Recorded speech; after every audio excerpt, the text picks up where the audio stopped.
قدرمنو لیدونکو سلام ستړي مشئ وختونه مو په خیر په امر راګرځوم د نن ورځې مهمو خو لنډو خبرونو ته بسم الله الرحمن الرحیم.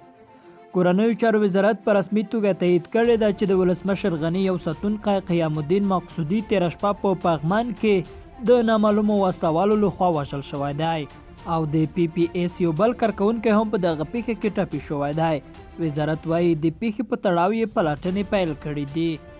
د ولسمشر غني د تازه فرمان له مخې محمد حنیف اتمر د بهرنیو چارو وزارت نماینده او سرپرست وزیر وټاکل شو.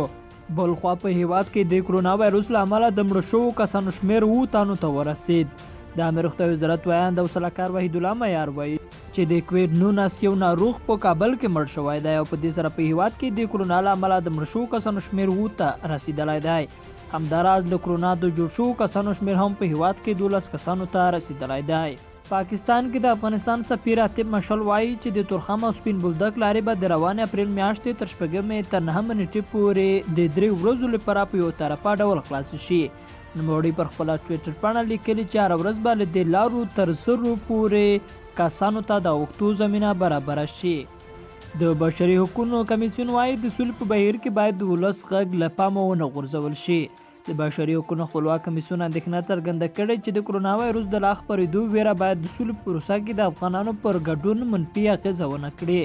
د کمیسیون کمشنره شبنم صالحي وایي چې د کرونا وایرس د خپرېدو له کبله خلک په کورونو کې کرانتین شول او د سولې اړوندو غونډو او اعتراضونو کې ګډون نشي کولی. صالحي زیاته کړه چې په دې اقدام سره دوی د مخامخ غونډو بدیل رامنځته کول غواړي چې د سولې په بهیر کې د عادي افغانانو غږ له پامه ونه غورځېږي. پاکستان وایي افغان سوداګر خپل توکي له بندرونو لیږدولی شي. پاکستان وایي له افغان حکومت سره تر خبرو وروسته دې تیار شوي چې سوداګریز کاروانونو ته د تېرېدو اجازه ورکړي.